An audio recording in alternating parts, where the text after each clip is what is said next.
Por lo menos hasta aquí lo que ha sido la primera fase, por lo que tengo entendido, estamos entrando en fase 2. ¿Ha sido exitosa, según ustedes, su visión, la primera fase de esta cuarentena? Sí, la verdad que sí, creemos que ha sido exitosa. Si vos mirás hacia atrás, tenemos toda una semana con valores de nuevos casos menores de 100, salvo ayer que aumentó el número de diagnósticos a 190, un poco más de 100, pero la verdad que hemos contenido ese aumento exponencial que se ven en algunos países a partir del primer mes digamos, del primer caso, ¿no? Entonces, la verdad que estamos muy contentos con eso. 3 provincias todavía sin ningún caso, y la mayoría de las provincias con casos importados, y solamente en Capital, el conurbano bonaerense, Santa Fe, Chaco y Córdoba con algo de transmisión local, quizás también Río Negro. Pero la verdad que estamos contentos por esa situación. Doctor, recién usted hablaba, por lo que tengo entendido, ayer fue el día de mayor cantidad de casos en los que, digamos, desde el día que se analiza la cantidad de casos de COVID-19 en la Argentina, ayer fue el día que tuvo un número más alto. ¿Esto tiene que ver también con un crecimiento de test de análisis? Sí, estamos testeando ahora en este momento el triple de lo que testeábamos hace una semana, eso gracias a 100 laboratorios que están descentralizados ya. Entonces también eso tiene que ver un poco con ese número de aumento de test. Cuando uno levanta la cuarentena, el impacto en el aumento del número de casos se empieza a ver después de 7 a 10 días, así que estamos convencidos de que esto es el resultado del aumento del diagnóstico. Los entendidos y los especialistas dicen los infectólogos están ganando la pulseada. De esto no se trata de ganar y perder, pero el presidente de la República toma la determinación de seguir y de continuar con la cuarentena a partir del consejo que le da a usted junto a otros especialistas. ¿Sienten que hoy el presidente está escuchando mucho la opinión de ustedes, de los infectólogos que tiene a su lado?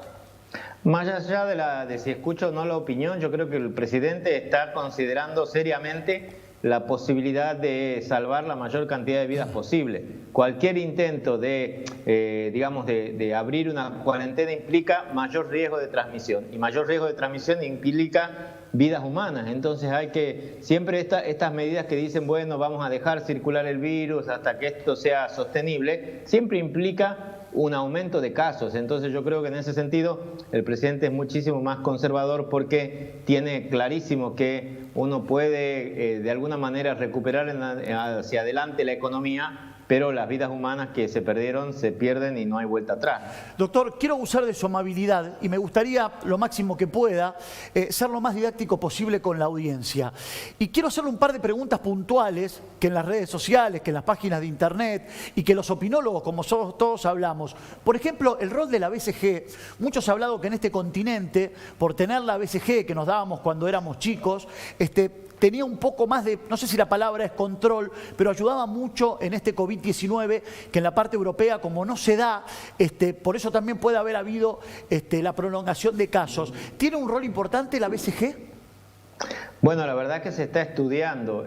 Se ha visto en un estudio ecológico, se ha hecho un análisis de los países que tienen y que no tienen BCG, y en los países que no hay BCG aparentemente podría haber muchos más casos. Pero el problema aquí es que esos análisis ecológicos que uno mira hacia atrás están muy contaminados por un montón de otros factores. Por ejemplo, los países del sur están todos en verano, y quizás eso también influye a que los países del hemisferio norte tengan más casos. Da la casualidad que la mayor parte de los países que tienen BCG están en el sur, porque están subdesarrollados, y estamos hablando de Asia, de África y de Latinoamérica. Y sin embargo también vemos que en Latinoamérica, países como Brasil, que también tienen BCG, también tienen aumento del número de casos. O sea que hay que esperar a hacer algunos análisis más prospectivos, mejor comparados con grupos randomizados, para tener algún dato concreto. Por ahora nadie está indicando la vacuna BCG para prevenir el COVID, porque en Argentina todos la tenemos, y si no la tuviéramos tampoco tenemos evidencia de que haya una mejor respuesta. ¿Se está planteando, quizás si esto es como usted marca, doctor, la posibilidad de hacer una campaña de vacunación de BCG? No se está planteando. Lo que sí se está planteando es hacer algunos estudios más in vitro y en laboratorio, para ver si eso realmente tiene algún impacto real o si es solamente un factor confundidor. Doctor, en la Argentina hay un tema de debate que tiene que ver con los test. Hay una estadística que se realizan 435 test de coronavirus por cada 1.000.000 de habitantes. ¿Esto es así aquí en nuestro país? Eso es así, es el doble de lo que se hacía hace 2 semanas, o hace una semana, perdón.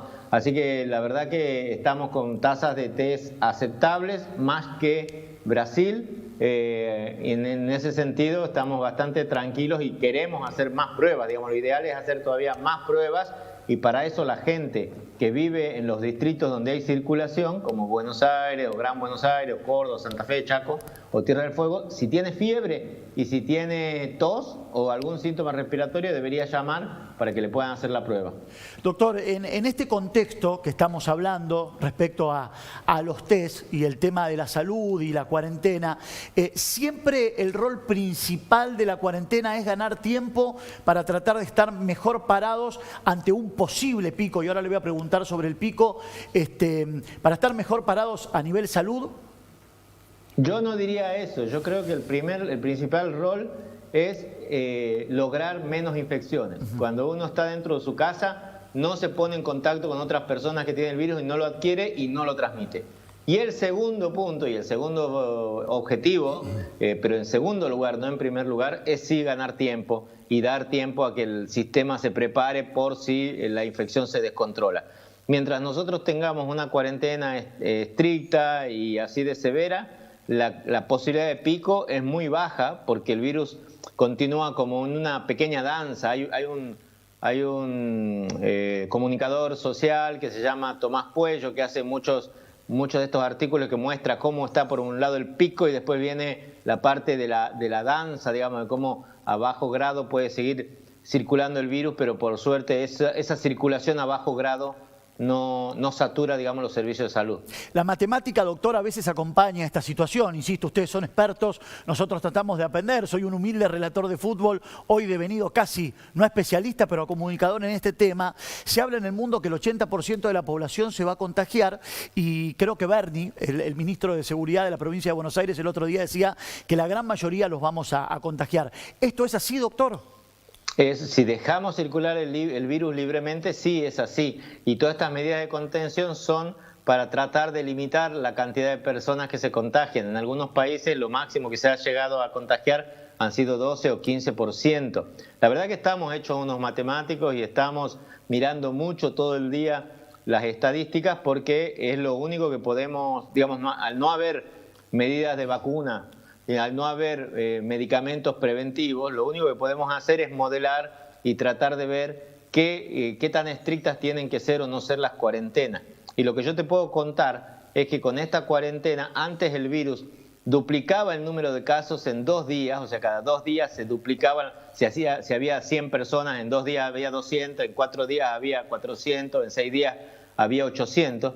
Y ahora en estos últimos días se duplica cada 10 días. Y eso es gracias a que la gente se ha quedado toda en su casa, y por eso es que estamos hace más de 10 días con valores menos de 2.000. Recién ahora pasamos los 2.000 casos. ¿Hoy estamos en fase 2, doctor? Depende la cantidad de clasificaciones y de fases. Yo no diría que estamos en fase 2. Digamos, yo creo que seguimos en la primera situación. Si hablamos de la fase de contención y de mitigación, yo diría que estamos todavía en fase de contención. Todavía tenemos que buscar los casos, ponerlos en lugares que no transmitan, que no contagien a otras personas, ya sea hospitales, hoteles o donde sea, pero por ahora todavía estamos intentando que una persona con el virus no esté circulando en la calle, porque puede seguir transmitiendo a otras personas. Doctor, le voy a hacer 2 de mi parte y después mis compañeros tienen muchas ganas de preguntarle a usted también. Es muy didáctico, es muy amable, lo cual se lo quiero agradecer. La primera está relacionada con la vacuna. Todos nos levantamos a la mañana y nos queremos informar. Hoy la única vacuna es estar en casa, quedarnos en casa, pero se está hablando en las últimas horas de la posibilidad de que en septiembre podamos llegar a tener la vacuna. No le voy a preguntar y a jugar a la adivinanza, pero es probable por los tiempos que en septiembre podamos tener una vacuna para el COVID. Estamos todos expectantes y todos quisiéramos. Hay en este momento al menos 3, ya hay 20 estudios de vacuna y por lo menos 3 ya empezaron a probarse en humanos. Así que eso es una buena noticia. El tema es cuánto tiempo vamos a necesitar para probar que en los humanos hace el mismo efecto y no es tóxica o no tiene efectos adversos graves.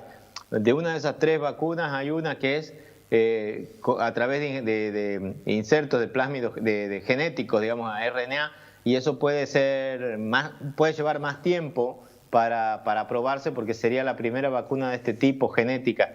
Hay otras vacunas que son, digamos, con otros tipos que se habían diseñado para otros tipos de coronavirus, para SARS, y que se han modificado para ver si puede tener efecto para esta vacuna. Pero lo concreto es que depende cómo se vayan saliendo este mes y el mes que viene las respuestas en humanos, y después un estudio más grande para estar seguro de que no sean tóxicas, y eso va a llevar seguramente hasta septiembre o más. Algunos consideran que quizás un año y medio puede demorar. Claro, usted hablaba de células madres de placenta. Hoy para los casos graves casi tiene una efectividad del 100%, doctor, ¿no? La verdad que estamos esperando esa información. Todavía yo no tengo de células madre de placenta demasiada información. Ajá. Y la última, ¿se puede empezar a visorar test masivos cuando entren test a nuestro país? La verdad es que nadie en el mundo ha hecho test masivos. Alemania ha testeado solamente al 1% de su población. Cuando la gente o los medios dicen test masivo, yo creo que se refieren a expandir mucho más las pruebas de testeo. Y lo ideal es que sí, es que todas las personas que tengan fiebre aquí, en Buenos Aires o en la zona de circulación, tengan acceso a una prueba. Ahora van a ser muchísimas más las personas al inicio del invierno, o en el otoño, porque aumentan mucho los cuadros virales y los resfriados comunes y los otros virus respiratorios. Así que vamos a necesitar muchísimas pruebas más para diagnosticar. Por eso es que están poniendo estas UFU en 18 hospitales en Ciudad de Buenos Aires, donde la gente va a poder ir, además del 107, si no da abasto el 107, van a poder ir directamente a estos módulos que están fuera de los hospitales, donde se van a poder testear. Doctor, ¿el pico puede pasar por alto a la Argentina? Ojalá que sí, podría ser un pico muy leve si continuáramos la cuarentena, pero hay que ver cuánto tiempo puede económicamente el país sostenerla. Así que si la levantáramos y la gente se mantuviera en su casa solamente saliendo para actividades imprescindibles, quizás sí tendremos suerte y no tendremos un pico, digamos así, significativo. El señor Eduardo Caimi le quiere hacer una pregunta, doctor. Un abrazo, doctor, y gracias por tanto que nos está entregando a la sociedad, como toda la comunidad médica. Sepa Gracias. Que todos salimos con mucha emoción a las 9 de la noche a aplaudirlos a ustedes, a los enfermeros, a los trabajadores de salud, a los trabajadores administrativos, en los hospitales, en las clínicas, en los sanatorios. Así que la verdad que son verdaderos patriotas, doctor. No quería dejar pasar esta oportunidad para marcárselo, representando seguramente la sensación de muchos habitantes de este entrañable país.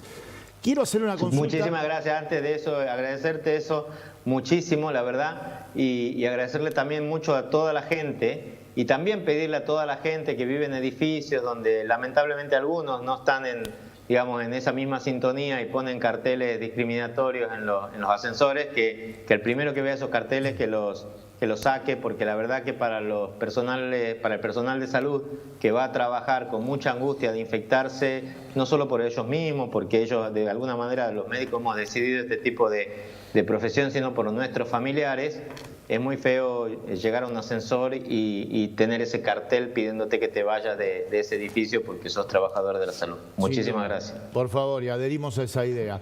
Le quiero hacer una consulta puntual por el sistema sanitario de este país, porque en un momento el presidente de la República lo dice habitualmente, inclusive los especialistas, ustedes, que va a llegar un momento en que la curva, por más aplanada que esté, por más que se perciban casos que por ahora son controlables, en algún momento se va a poner a prueba el sistema sanitario, y lo que hay que evitar es que no haya un trastorno como sucedió en otros países. ¿Cómo estamos en este sentido, doctor? ¿Cómo la ve? Porque esa idea se proyecta para mediados de mayo, ¿no?